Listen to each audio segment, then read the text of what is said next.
Thank you so much for staying with us. Now, emotional intelligence is the ability to understand, use and manage your own emotions in positive ways to relieve stress, communicate effectively, empathize with others, overcome challenges, and diffuse conflict. Now, joining us with more information to educate us on what emotional intelligence is executive coach and consulting psychologist for Capacity Grow, Siegfried Langer. Thank you so much for being here this morning. Thank you for having me. No, welcome to GMN. There you go. So firstly, so emotional intelligence is defined as the ability to perceive, use, manage, understand, and handle emotions. Can you talk to us about some of the benefits of being able to handle your emotions and maybe why it's important as well? Yeah, so our emotions form the basis of all engagement, right? So the more you can manage your emotions, the better you can manage those engagements. But the challenge starts before that. Most people don't understand where their emotions come from. So if you've got that understanding, then you can manage it better and you can be better in relationships. But before that comes the recognition that you mentioned, right? So a lot of people are oblivious to what happens within themselves and what happens in other people. And that lack of self-awareness causes them not to be as strong in relationships, as effective in relationships as they can be, both at work and at home. And so somebody that has got that recognizes their own and other people's emotions, understand where they come from, and are able to manage it, those people are able to influence better, they're able to manage themselves in conflict situations better, they're more able to reflect on their behaviors and understand where they come from. There are so many benefits that I could really carry on the whole day. Yes. In essence, emotional intelligence helps you to be more effective with other people and with yourself. Now, you did mention the benefits of emotional intelligence and the importance of it. So if as an individual, am I able to look at someone and see that, aha, this person is emotionally intelligent, or they manage their emotions very, very well? Are there certain characteristics that these people display, or certain traits? Yeah. So you would realize that those people are more stable in general. They are aware of why things happen with them. They are more able to articulate what's happening with them emotionally, and they are able to also adapt their behavior in such a way that would benefit the relationship, the engagement. So yes, I think actually as an outsider you are more aware of how intelligent somebody is on an emotional level than the person themselves. I find that people that are really emotionally intelligent are those people that actually often challenge themselves whether they are, right? Because somebody that is absolutely unaware of their emotions, that don't understand where they come from, and that are not managing it at all, are very often those people that think, ugh, this is me, I've got it all together. Yeah. Whereas the emotionally intelligent person actually often challenge themselves and look at what they can improve and how they can improve. Just quickly, are you then saying that there's a relationship between someone being emotionally intelligent as well as being self-aware? Most definitely. Self-awareness is one of the key elements of emotional intelligence. So, and that is tragically something that I find a lot of people are lacking. A lot of people are absolutely unaware of themselves. A lot of people just let their thoughts go without managing them at all.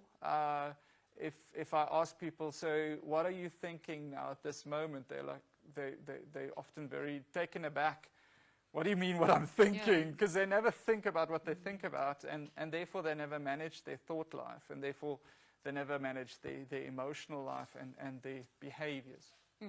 Now, you know, why is it tricky or difficult for us to manage our emotion, especially in strenuous situations? I think if you look at the athlete we just had, Mr. Goliath, Yes. if you look at that, he can't go onto the wrestling ring and just start, right? He needs to prepare, he needs to practice, he needs to get ready. And I think a lot of people, when they aren't under strenuous situations, don't practice. They don't question themselves, they don't challenge themselves to behave differently or whatever. And then when they come into that strenuous situation, two things happen. The first thing is that they get what we call emotional hijack. Now, emotional hijack, in short, is when your emotions hijack your IQ.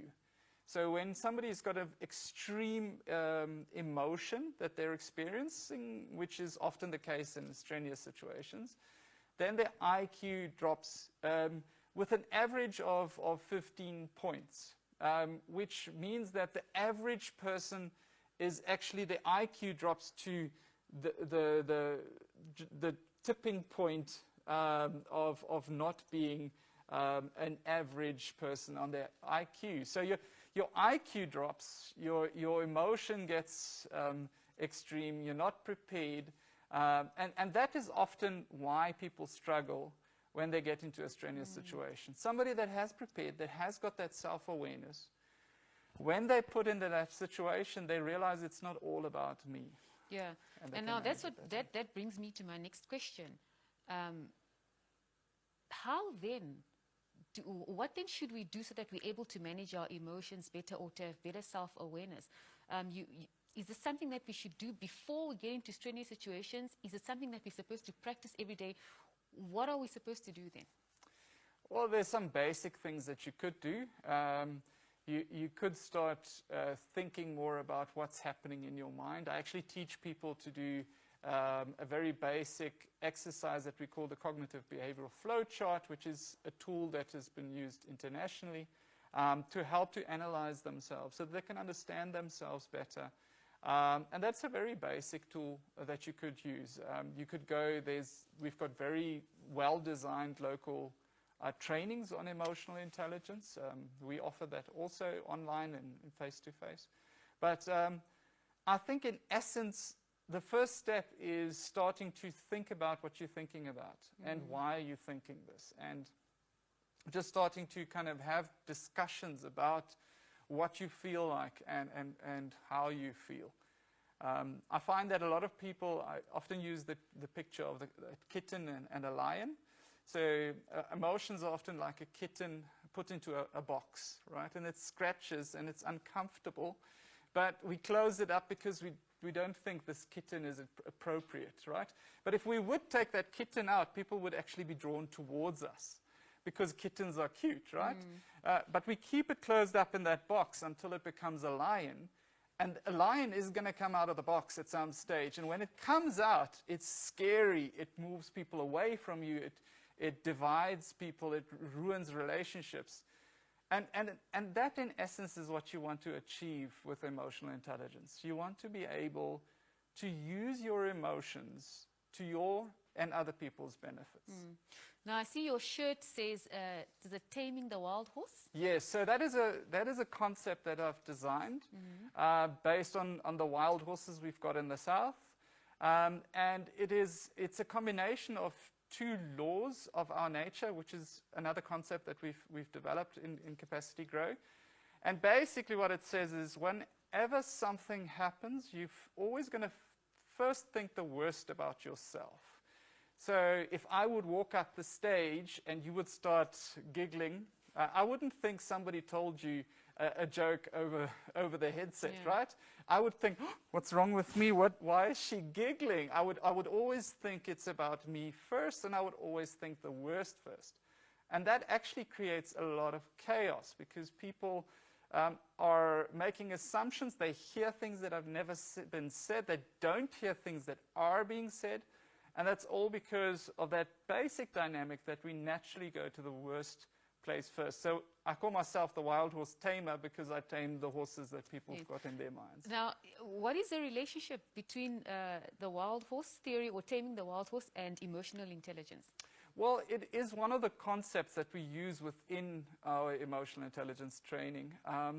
It's all about understanding why you behave the way you behave, understanding where your emotions come from, and then being able to manage that more effectively. If you have that insight, you will be able to manage your emotions more effectively.